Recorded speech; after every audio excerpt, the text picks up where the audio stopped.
펜다를 이용한 시각화 두 번째입니다.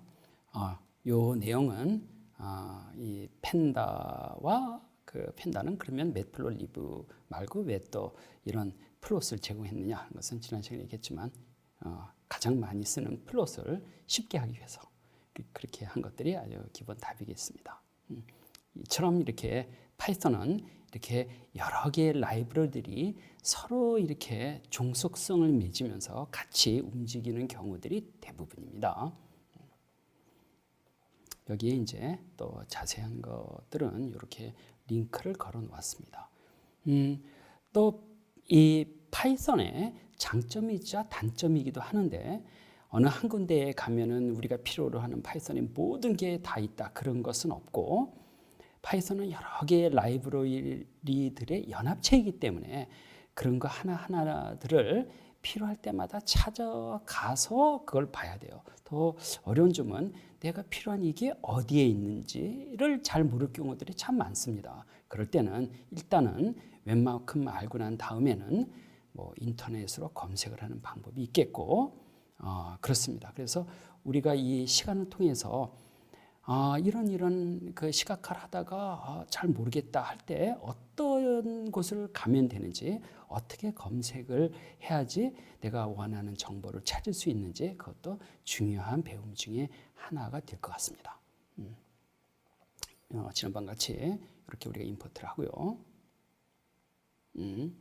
그리고는 이제 보통 이거는 이제 약간 또 이렇게 랜덤하게 시드를 줘서 이렇게 초기화 이렇게 이 랜덤 넘버를 초기화를 했습니다. 이 하는 이유는 이제 앞으로 이런 거를 여러 번 돌릴 때마다 똑같은 이 그림이나 이런 것이 재현이 되게 되게끔 이렇게 했습니다. 이거는 이제 데이터를 쓰지 않고 기존 데이터를 쓰지 않고 데이터를 만들어가면서 이 오늘 내용은 그렇게 한 것들이 많습니다. 데이터를 어떻게 만드는지 봅시다. 2001월 1월 1일부터 2002년 9월 26일까지가 아마 이게 1000개일 것 같아요. 그러니까 날짜 하나하나가 데이터 포인트 하나씩이고 이것이 이제 정규 분포에서 내가 랜덤하게 가지고 온 1000개의 데이터 포인트들입니다. 대충 보시게 되면은 0.4 뭐 이렇게 나와 있죠. 요것들은 이제 데이터 만드는 과정들입니다. 요것들을 TS에다가 cumulative sum. 요 TS는 펜다의 시리즈예요. 더 정확하게는 타임 시리즈가 이제 타임 시리즈일 겁니다. 타임 시리즈입니다. 요것이 이제 내가 요거를 시계로 했으니까요. 여기서 cumulative sum 하게 되면 이건 누적 합을 구하는 거예요. 이렇게. 이건 어떻게 했냐고 하게 되면 누적 합을 만들어서 이거를 출력을 해보고 그런 다음에 이거를 플롯 해봤으니까 펜다의 기본 이 플롯은 기본이 선 그래프거든요. 선 그래프를 이렇게 반환시켜 준 겁니다. 이렇게 이제 이렇게 쭉 보는 거예요. 이렇게요. 이거는 무엇을 한 거냐? 내가 지금 방금 말을 한 겁니다. 이건 랜덤 넘버를 제너레이트 했는데 아까 거는 시리즈 하나만 했어요. 근데 이번에는 어떻게 했냐고 하게 되면 랜드 n을 했는데 모두 1000개짜리 그런 거니까 이 로우는 1000개 그리고 컬럼은 4개 했으니까 결국은 뭐죠? 이 시리즈 4개를 다 랜덤 넘버를 만들어라 그런 거예요. 그러니까 이거 뭐냐고 하면 여기서 A, B, C, D 하나하나가 요 아까 위에서 봤었던 요거와 비슷한 개념이에요. 요게 그것들을 전부가 다 cumulative sum을 또 하라고 그랬어요. 하게 돼서 결과적으로 보면 이렇게 튀어나왔습니다. 그거를 이제 플롯을 한 거예요. 플롯을 하게 되면은 우리가 지난 시간에 배웠던 같이 펜다의 플롯은 열이 여러 개가 있으면은 하나하나의 열을 독립된 플롯으로 보여준다. 근데 여기서는 플롯을 서브 플롯으로 만들어라고 내가 요청하지 않았으니까 이제는 하나의 플롯에 별도의 라인 그래프, 별도의 라인 플롯으로서 이렇게 보여준 겁니다. 자기가 알아서요. 대신에 예쁘게 이 초록색은 A, 이거는 이 붉은색은 D 이렇게 표현한 거예요. 보시면 딱 이렇게 느낌이 오시죠. 어떤 것은 이렇게 그 뭐지 1000번이 갔을 때 그 마이너스 갖는 게 있고 어떤 거는 플러스 갖는 것도 있고 요 두 녀석은 대충 0에 접근했고 이런 것들을 n개를 하게 되면은 그 평균을 하게 되면 이것도 요 시점에 가서는 아마 0에 가까워질 거예요. 네. 이렇게 됩니다. 이제 이런 것들은 이제 계속해서 그런 예들을 보여주는 것입니다. 여기서는 이제 그 얘기한 거는 우리가 이제 펜다뿐만이 아니라 그러니까 모든 파이썬에서는 기본이 변수 그 파라미터 그러니까 인자 값을 줄 때 기본이 그 인자의 그 키워드로 주는 방법이 있고 키워드로 주지 않게 되면은 원래 그 함수의 순서에 맞춰 가지고서 이렇게 주는 방법들이 있죠. 여기서는 내가 키워드를 여기 np 랜덤 요 n이 이게 어떤 그 파라미터 인자 키워드에 해당되는 거냐 하진 않았기 때문에 여기서는 이제 기본으로 썼습니다. 이것이 아마 원래가 데이터였을 거예요. 이렇게 여기서는 내가 이제 인덱스에다 이걸 집어넣으라고 이렇게 한 거고요. 그러니까는 요거는 아까 그 비슷한 건데 이렇게 그 약간 다르게 해서 컬럼을 이렇게 집어넣고 아까하고 사실 비슷한 것들입니다. 이렇게 표현되는 걸 볼 수가 있습니다. 이거는 아까 그 DF3에서 요것이 이제 그 인자의 키워드를 한 건데요. X 그런 거니까 X축을 C라고 하는 열, DF3의 C라고 하는 열, 이 열이죠. 이 열로 삼고 그리고 Y를 B열에 해당되는 B열의 값으로 삼아서 그 데이터 포인트들을 연결하는 라인 그래프를 그려주세요 한 겁니다. 이렇게 나왔으니까 이런 식으로 보였습니다. 이건 매번 이렇게 실행할 때마다 똑같은 그림이 안 나올 겁니다. 왜냐하고 하게 되면 저 앞에서 이렇게 랜덤 넘버 제네레이터를 이렇게 이 시작값을 초기화시킨 다음에 그 다음에 몇 번 내가 했기 때문에 한 번 돌릴 때마다 약간씩 이렇게 다르게 보일 겁니다. 네, 이제 이런 것들이 우리가 시각화 또는 우리가 EDA를 할 때 그냥 간단하게 어떤 데이터가 없을 때는 그냥 그 샘플 데이터를 우리가 이렇게 만들어서 그때 만들어서 이렇게 우리가 만드는 함수를 시험해 볼 경우가 많습니다. 그런 테크닉들을 잠깐 우리가 보았습니다. 특히 랜덤 넘버를 많이 사용합니다. 아까와 같이 펜다의 여러 플롯들 우리 지난 시간에 보았지만 막대 그래프, 히스토그램은 이제 분포 모양을 본다고 그랬고 상자 플롯 지난번에 봤고요. 밀도 플롯도 사실은 히스토그램하고 비슷해요. 그리고 이제 산점도 봤고 파이 플롯 이런 것들이 있습니다. 그런 것들을 우리 차례대로 한번 봐보도록 하겠습니다. 막대 그래프. 범주형 데이터를 표현할 때 흔히 사용합니다. 여기서 DF를 하게 되면 아까 위에서 데이터 프레임을 하나 만들었거든요. 이것들이 아까 위에서 기억나는지 모르지만 이렇게 4개의 변수들로 만들어진 열들이 있고 이렇게 A, B, C, D고 요거는 이제 주로 이렇게 날짜별로 이렇게 되어 있습니다. 그래서 로우가 모두 1000개, 이게 컬럼이 4개인 그런 이 데이터 프레임이었습니다. 그래서 이렇게 다시 한번 확인을 해보고 이거는 이제 그 df ilog이라는 걸 써가지고서 이건 이제 펜다의 명령문이죠. 그러니까는 5번째 행 번호가 5이 5니까 사실을 번째라고 할 때 모두 이제 6번째겠네요. 그 이유는 그 데이터 프레임의 인덱스는 0으로부터 시작하니까요. 그러니까는 그 5번째인 5번인 그러니까 6번째 그 행을 가지고 와서 그거를 바 그래프로 표현해 주세요. 그렇게 한 거예요. 그렇게 하니까 이걸 패턴을 잘 보세요. 이렇게 했더니 하나의 이렇게 시리즈 같은 거 이렇게 단면으로만 봐서 이거를 딱 그려 주었더니 이렇게 보여 주었습니다. 그러니까 이 앞에서 여기서 5번째죠. 하나, 둘, 셋, 넷, 5번 요거겠죠. 요거 아니네요. 요거 여기는 빠졌지만은 2000년도 1월 6일에 해당되는 요 A, B, C, D 값을 이렇게 막대 그래프로 보여준 게 이 결과입니다. 이렇게 이렇게요. A, B, C, D. 요거는 하나의 이 행만을 이렇게 보여준 겁니다. 요거는 이제 PLT AX 라인은 요거는 이제 이 매트플로리브의 AX. 여기서 기본은 H 라인이에요. horizontal 라인. 그러니까 이 수평선 요거를 이렇게 그려준 겁니다. 이렇게요. 0이라고 하는 위치에다가 여기 이 수평선을 이렇게 그려줘라. 요 색깔은 이렇게 뭐죠? 이렇게 그레이로 해줘라. 이렇게 다양하게 할 수 있습니다. 이렇게 이것도 비슷한 것이고요. 이것도 이제 바 그래프인데 이때는 내가 플롯하고 점을 찍고 바 그래프로 이렇게 했네요. 이렇게요. 그런데 이번에는 어떻게 했는지 한번 보십시오.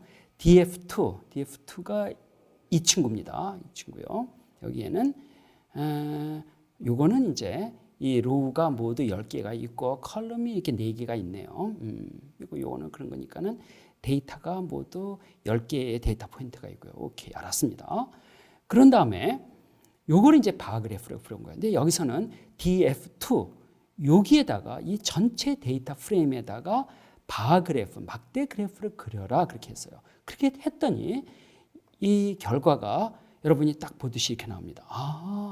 0, 1, 2, 3, 4 이게 뭐냐면은 이 행의 번호잖아요. 이게 여기는 행에다가 특별한 이렇게 것이 없으니까 자동적으로 0서부터 9까지 이렇게 행의 번호를 인덱스를 이렇게 만들어 줬습니다. 각 행에 대해서 각 열들의 값을요 이렇게 묶어서 보여줬네요. 이렇게요. 0번 행일 때 A, B, C, D 이 각 열의 값은 이렇게 되어 있습니다. 그리고 이제 9번 행일 때, 마지막 행일 때 A, B, C, D 열의 값들은 이렇게 되어 있습니다. 이런 거를 이렇게 보여줍니다. 이게 기본입니다. 디폴트입니다.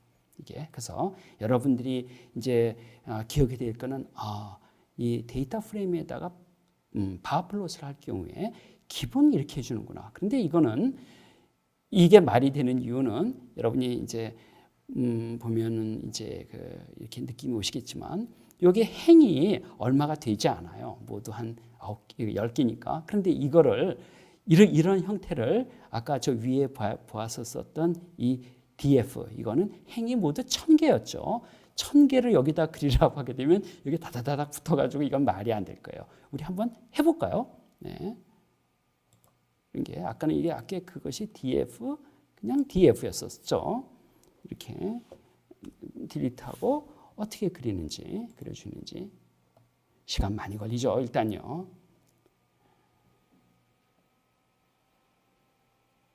저도 궁금합니다.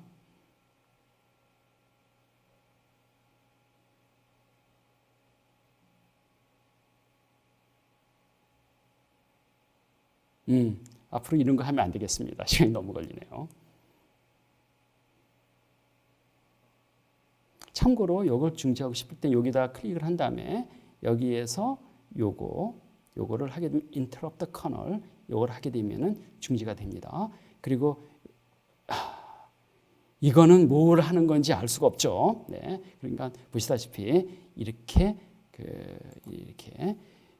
개념 없이 튀어나옵니다. 예. 그리고 이제 그게 기본이었고 이렇게 해주는 게 하는 것이었고 요번에는 아까 DF들을 계속 사용을 해가지고 요 각 열들을 이렇게 하나하나씩의 막대 그래프를 하지 말고 그냥 스태킹 이렇게 이어 붙여 보도록 하겠습니다. 할 때는 특별하게 이렇게 파라미터 값을 줘야 돼요. 이렇게 스태킹 할 거냐? true 그렇게 해주라 이렇게 하게 되면은 이제 이게 스태킹이 됩니다. 그때가 되면 색깔들을 바꾸네요. 네. 그러니까 요 D는 요거고 A는 이거고 그래도 뭐 최소한도 A, B, C, D 순서대로 해줬네요. 이렇게요. 이렇게 하는 것들이 여기다가는 내가 아까 그 데이터에다가 요 새로운 변수를 붙였어요. 컬럼을요. 이거를 이렇게 catVar하라고 하는 이렇게 붙였습니다. 여기에는 이제 이걸 꼭 마치 이렇게 카테고리 변수화 같은 거 A, B, C, D 이렇게 A, B, C, D까지 이 변수 그러니까 그 값을 사용해 가지고서 임의의 거를 만들었습니다. 그냥 이거는 그냥 임의의 그 값들입니다. 그래서 이걸 했을 경우에 카테고리 밸류를 밸류 카운트 하게 되면은 요 카테고리 이 변수가 A가 모두 몇 개 있고 B가 모두 몇 개 있지 그걸 한 것이었고요. 그 다음에는 이제 요거를 쓰는 예들이 나오겠습니다. 오케이. 그래서 아까 거기까지 본 것이 가장 기본적인 막대 그래프예요. 막대 그래프고, 뭐 아주 그렇지만 이제 훨씬 더 많이 사용하는 게 막대 그래프는 뭐 기본이고 많이 쓰는 게 이제 이런 분포 같은 거요. 분포를 보게 되면은 이 데이터가 어떻게 어느 지점에 밀집되어 있고 그것이 어디부터 어디 값을 갖고 있고 평균은 어느 점이 있고 또 외국이 어떻게 되지 많은 정보를 가지고 있어요. 이게 그래서 분포들을 사람들이 참 좋아합니다. 그래서 여러분들도 분포들을 다양하게 그리는 방법을 익숙하게 되는 게 좋을 것 같습니다. 이렇게 해서 여기서 이제 분포들을 그리는 게 히스토그램 또는 밀도 함수예요. 그래서 이 히스토그램이나 밀도 함수들도 다 데이터 프레임과 그 펜다의 시리즈에 다 적용할 수 있습니다. 이렇게 이 데이터 프레임을 만들었습니다. 이거는 1000개의 로우와 3개의 컬럼으로 되어 있네요. 이것도 역시 이제 이 하나하나의 것을 정규 분포 사이에서 이렇게 우리가 샘플링을 한 거네요. 근데 약간 좀 다르겠네요. 이 A라고 하는 거는 정규 분포에서 샘플링을 한 다음에 더하기 1을 했네요. 그런 거니까 얘의 평균은 아마 한 1 정도쯤 있어야 돼요. 1. 왜냐하면 이 정규 분포는 0이었다가 평균이 0이었는데 1이니까 이 친구는 B라고 하는 얘는 그냥 정규 분포고 얘는 정규 분포에서 1을 뺐네요. 그러니까 얘의 평균은 전체 평균을 하게 되면 아마 한 마이너스 1 정도쯤 가 있어야지 정상이에요. 그러니까 요건 좀 마이너스 값이 좀 더 많다는 얘기죠. 이렇게. 요거는 플러스 값이 훨씬 많아야 되고. 네. 이제 이걸 봐도 이제 느낄 수 있습니다. 오케이. 그래서 이제 감을 잡고 이제 여기서는 이제 히스트 이게 플롯점 찍고 이 히스트라고 하는 방식으로 했어요. 그냥 물론 플롯하고 가로 열고 카인드 히스트 이렇게 하더라도 역시 가능하겠죠. 패턴을 봅시다. 히스토그램을 그릴 거야. 그런데 DF4라고 하는 거는 데이터 프레임은 열이 3개 있었습니다. 어떻게 그려주는지. 근데 감이 탁 되는 게 열 하나하나를 별도의 그래프 이것으로 그리지 않을까. 맞습니다. 기본은 그렇게 줍니다. 그렇게 한 다음에 알파를 0.5로 놓았어요. 이렇게 보게 되면은 이게 그 결과입니다. A. 그러니까는 약간 투명돼 있지만은 A가 이렇게 히스토그램이고 사실은 여기에 이렇게 되어 있지만 이게 중첩이 돼가지고 색깔이 이렇게 약간 기기묘미하게 잘 안 보이지만 이렇게 되어 있어요. 하지만 이것만 놓고 보더라도 이쪽에 오른쪽에 가 있는 거는 A로구나. 왜? A는 그 정기 분포에다가 플러스 1을 한 것이었거든요. 예. 그러니까 A는 평균에서 아니면 최대 빈도가 한 1 정도쯤 가 있어야 돼요. 그러니까 여기가 1이니까 맞을 거예요. 더 확실한 건 B입니다. B는 그냥 정기 분포였었어요. B는 이 주황색이니까 이렇게 돼 있죠. 대충 보이네요. 이것이 가장 평균이 가장 빈도수가 많은 거. 그건 어디예요? 0 근처죠. 참고로 히스토그램은 우리말로 뭐죠? 빈도 분포표라고 그러나? 여간간에 어떤 이 변수들은 전부가 다 이렇게 실수 변수들이었어요. 그런데 히스토그램은 그거를 몇 개 구간으로 이렇게 구별을 짓는 겁니다. 가령 이게 정규 분포기 때문에 마이너스 1에서 1까지가 돼 있는 게 아니고 내가 그 말을 잘못한 것 같으네요. 정규 분포기 때문에 어떤 것들은 뭐 마이너스 10에서 이렇게 취할 수도 있어요. 근데 그야 물론 그것의 분산이 어느 정도 되냐 따라 가지고서 바뀔 수는 있지만요. 그런 거니까는 이거는 몇 개의 구간으로서 이렇게 나눈 겁니다. 내가 알고 있기로는 이 히스토그램의 기본은 12개인가 10개인가 이거 세보면 압니다. 이렇게 하나 둘 셋 넷 다섯 열 몇 개인 것 같아요. 20개는 아니었던 것 같아요. 이렇게 나눈 다음에 그 구간 안에 있는 샘플 수가 모두 몇 개야? 그거를 이렇게 막대 그래프 같이 그려준 것이 히스토그램입니다. 우리가 그냥 숱하게 많이 보는 그래프이죠. 요거 이제 세 번째 열은 아마 마이너스 1 정도쯤에 훨씬 그 근처에 있는 이 샘플들이 더 많을 거고요. 그렇기 때문에 요 빈도수가 이렇게 많이 잡혔습니다. 이런 것들 전부가 다 빈도 분포표 아니면 뭐 그냥 분포라고 이렇게 얘기를 합니다. 히스토그램요. 이거는 기본을 이렇게 해줘요. 기본은요. 그런데 이거 말고 이제 스택드 지난번에 했었는데 이거를 이렇게 중첩을 해보면 어떻게 될까? 그러니까 이것이 이게 이제 C 열에 해당되는 건데 이게 훨씬 숫자가 많다는 건 아니에요. 요 A 열에 해당되는 빈도 분포 위에다가 요거를 원래 것들을 이렇게 플러스를 해준 거예요. 이렇게요. 이렇게 해준 겁니다. 그 때문에 이게 훨씬 A보다 빈도수가 많습니다. 뭐 400번이고 요거에 해당되는 거는 150번 그 얘기는 아닙니다. 요거는 요 관점에서 볼 땐 요거 높이를 봐줘야 돼요. 요거 높이를요. 여기서 요거 높이를요. 그래서 이거는 그 오류의 잘 이게 익숙하지 않은 사람은 이거는 잘못 이해할 가능성이 있기 때문에 이건 차라리 안 쓰는 게 좋다고 난 개인적으로 생각합니다. 이 경우에는 가장 요거는 이렇게 이거는 건너뛰도록 하고 가장 단순하면서 확실한 이것일 거라고 생각을 합니다. 네. 이렇게 서브 플롯 3개로 만들어서 변수 하나하나, 컬럼 하나하나를 별도로 보는 거예요. 단 X축을 공유하면서요. 그럼 뭐 Y축도 다 공유를 하면서 보게 되면은 이게 A는 플러스 한 거기 때문에 얘는 가장 중심 경향치가 많은 게 1이고 얘는 0이고 여기 0이니까요. 이 친구는 C. 그래서 이 서브플롯으로서 한 것입니다. 그래서 플롯 true. 그리고 이제 빈. 이거를 몇 개의 구간으로 나눌까요? 했을 때 20개의 구간으로 나누겠습니다. 한 거예요. 이거를 가령 뭐 30개의 구간으로 나누겠으면 좀 더 세분돼서 해줄 것입니다. 이렇게요. 이것이 좀 더 이렇게 바짝바짝 이렇게 붙었을 거예요. 네. 이거는 한번 봅시다.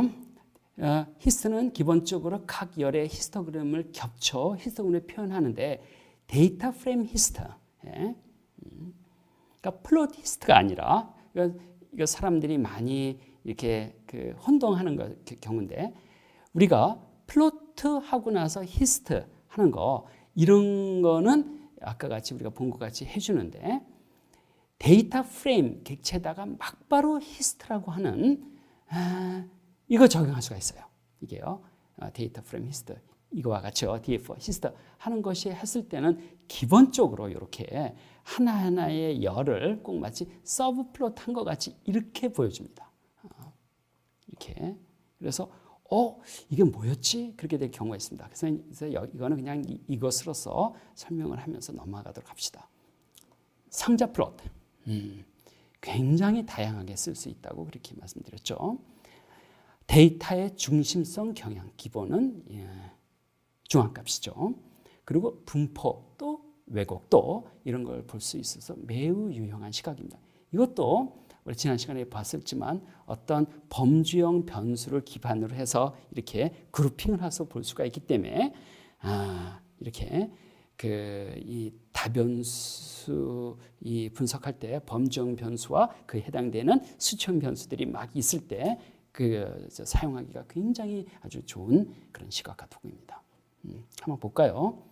이렇게 10 by 5 그 랜덤 넘버 데이터 프레임 만들었고 그 옆에다가 컬럼 네임을 이렇게 했네요. A, B, C, D로요. 했고 이거 쓰는 용법을 봅시다. 이거 지난 시간에 잠시 보았지만 플롯이라고 박스 하게 되면은 하나하나의 열을 이렇게 보여줍니다.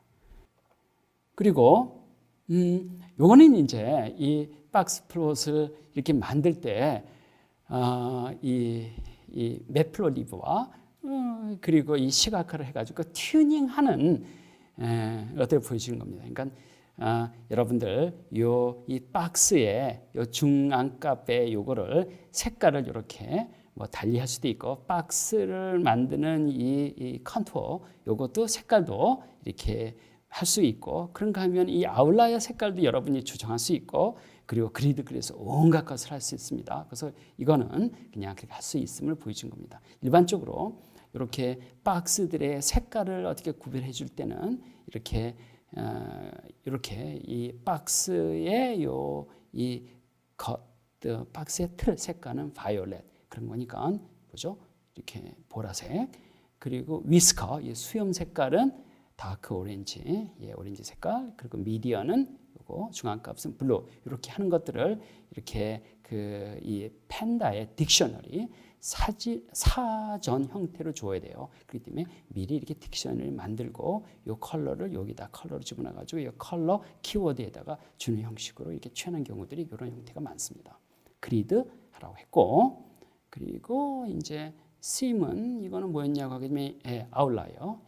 아웃라이어는 내가 붉은색 십자로 표현해 주세요. 그렇게 얘기를 한 것 같아요. 이렇게 해서 붉은색 십자로 튀어나왔습니다. 이게 이거죠. 이거는 이제 여기가 붙었네요. 왜? 한번 할 때마다 이게 바뀌었기 때문에.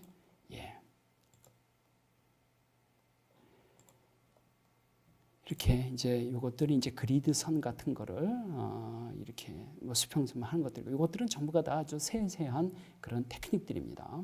더 상세한 거는 여기에 링크를 가시게 되면 거기 있을 겁니다. 그리고 당연히 이렇게 그 박스가 이렇게 수직으로 서 있는 거를 옆으로 누이게 할 수도 있고요. 사이즈 조정 얼마든지 가능하고요. 이런 것들이 박스 플롯을 하는 여러 가지 테크닉들 중에 하나입니다. 이것은 그 바이를 쓴 거네요. 우리 이 펜다나 이런 쪽에 우리들이 어떤 대부분의 경우 어떤 그 데이터 프레임이 있을 때, 데이터 프레임에 여러 개의 열들이 있을 때, 어떤 거는 수치형, 어떤 거는 범주형, 뭐 명목형이 있었죠. 근데 그런 것들을, 그런 행들을 어떤 범주형 변수 값들로서 기준으로 해서 그룹핑을 할다. 그럴 때 이제 탁 우리가 떠올려야 되는 게 바이였었죠. 무엇으로 그룹핑해라, 이런 것이었었죠. 똑같이 이렇게 또 쓰입니다. 이렇게 DF라고 하는 것이 이런 이 데이터 프레임이 있을 때 이 세 번째 열인 X라는 열이 이렇게 범주형 변수네요. 그런 거니까 이거는 내가 이제부터 박스 플롯을 만드는데 이때 A라고 한 요 행들, 그리고 B라고 하는 행들을 모으세요. 그룹핑을 하세요. 그리고 그 각각에 대해서 박스 플롯을 그리세요 하는 이런 말입니다. 이런 말입니다. 그런 거니까 그 결과가 이렇게 보여준 겁니다. 뭐냐고 하게 되면 X가 요축이죠. 그러니까는 X라고 하는 그 범주형 변수 값이 A인 거, 또 B인 거. 요거는 컬럼 1, 이 컬럼에 대해서, 이 컬럼, 이 열에 대해서, 그러니까 이 컬럼 와린이라고 하는 이 열에 대해서 이 범주형 변수 값인 X가 값이 A인 것들만 모으고 B라고 한 것들만 모았을 때 컬럼 1의 이 모은 것들을 이렇게 박스 플롯으로서 이렇게 그려준 겁니다. 이렇게 핵심은 이것이겠죠. 두 개. 그리고 이것도 역시 이 범주형 변수인 X의 A, B로 그룹핑된 컬럼 2 열들을 각각에 대해서 A, B에 대해 이 그룹에 대해서 이렇게 박스 플롯으로 보여준 것입니다. 에어리아 플롯. 이것은 간단히 넘어가겠습니다. 지난 시간에도 봤기 때문에 에어리아 플롯. 가장 좋은 예가 이것인 것 같아요. 이거는 그 인터넷에서 가져온 것인데, 이거는 1950년도와 2010년 사이에 그 유행곡이죠. 그것이 어떻게 변천했나 그것들이에요. 1950년대에는 그때는 재즈가 많이 됐네요. 그러니까 여기서부터 이거의 이 높이가 그때 당시에 얼마나 이게 큰 비중을 차지하고 있었나 그거를 보여준 겁니다. 그렇게 하다가 1950년도 이때까지는 재즈가 있었다가 그 다음에 한 70년도 여기가 안 나오네요. 여기네요. 1960년도 후반부터는 가장 큰 게 뭐예요? 락이네요. 락이 쫙 이렇게 많이 이제 이거 인기를 끌었네요. 그리고 1980년도부터는 얼터너티브와 인디, 이것도 사실은 락이에요. 그리고 그 당시 그때부터는 이제 많이 했던 게 뭐겠어요? 여러분들이 좋아하시는 사람이 많이 뭐죠? 메탈.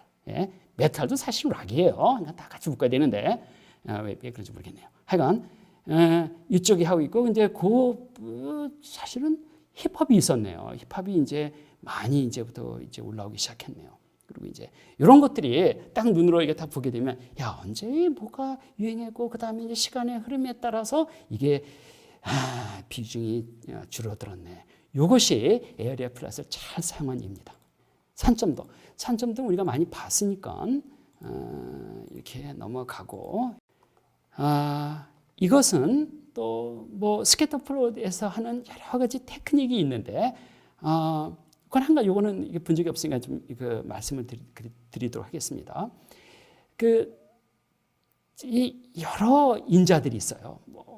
그거는 이제 여기 가서 보시면 되고, 그 중에 하나가 X축은 A라고 하는 변수를 쓰겠다. Y축은 B라고 하는 변수를 쓰겠다. 오케이. 여기까지 괜찮고, S는 또 이 펜다의 스캐터 이 함수에서 쓸 수 있고, 사실은 다른 매트플로리브에서도 대부분 공통적으로 쓰는 겁니다. 적용이 가능할 때 뭐냐고 하면 마커. 우리가 마커라고 할 때는 산점도 같은 데 있을 때 이 동그라미 이런 것들을 가리키는 걸 우리가 마커 그래요. 또는 마킹 그래요.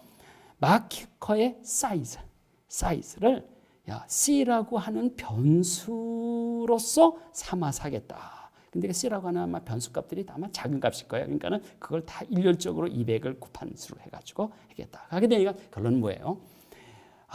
이렇게 하고 나서 요거 해당한 요 하나하나가 데이터 포인트니까 그 데이터 포인트에 C라고 하는 그 값이 뭔가가 있으면은 그것의 크기에 따라서 데이터 포인트의 사이즈를 이렇게 이 동그라미 이 마커 사이즈로서 이렇게 표현하겠다 그 얘기입니다. 이거 말고도 여러 가지 테크닉이 있습니다.